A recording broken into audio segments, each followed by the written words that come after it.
Okay, so now I'm going to show you how to write the name given the formula of an ionic compound. So once I know that I have an ionic compound, the first thing I have to do is look at the metal. So I'm going to give you two examples here. I'm going to give you this example, and I'm going to give you this example. Okay. Now both of these are combined with chlorine, but there's something different about the metals. So beryllium is in group 2. Okay, so we know beryllium's charge is going to be +2. Chromium, though, is a transition metal, and we know that they have multiple oxidation states. So when I write chromium's name, I'm going to need to use a Roman numeral to show the oxidation state. Now, when you write the name of an ionic compound that does not have multiple oxidation states, you just write the name of the cation, so in this case, beryllium, and the name of the anion, so the nonmetal, plus the suffix "ide." So this is just beryllium chloride. If you have an ionic compound and you don't need a Roman numeral, you're just writing the name of the metal and then the nonmetal plus "ide." Here, though, I can't just write it like that. I have to add something else. So I have to add this Roman numeral that's going to say the charge of chromium. Okay? So how do I figure that out? Well, I have one chromium combined with 3 chlorines here. So I know that one chromium must balance out 3 chlorines. Now, chlorine's ion charge is -1. So I have to ask myself, what does chromium have to be to balance that out? Well, to balance out -3, which is what those add up to, chromium has to be +3.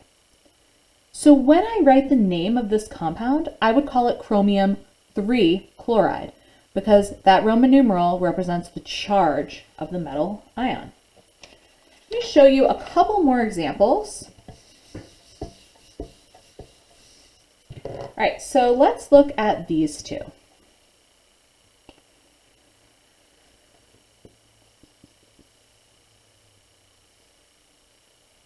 Sure, why not? Okay. All right, so this is titanium and oxygen, and this is calcium and oxygen.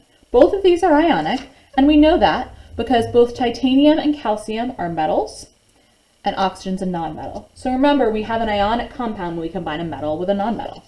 All right, so for titanium, this is a transition metal, which means that when I write the name, I'm going to call it titanium oxide, but I'm going to have to add something else. Okay? I'm going to have to add a Roman numeral that represents the charge of titanium. Now, to figure out what that is, I have one titanium and one oxide ion. Oxygen's ion charge is -2. So what does titanium have to be to balance that out? Well, it has to be +2. So I would call this titanium 2 oxide, because that's the charge on titanium. Okay?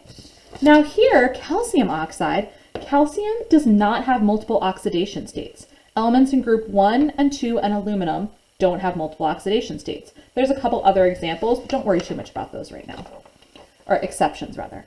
So calcium and oxygen, when they combine, you can just call that calcium oxide. I don't need a Roman numeral because calcium only has one oxidation state. So there's no Roman numeral needed because calcium is always +2.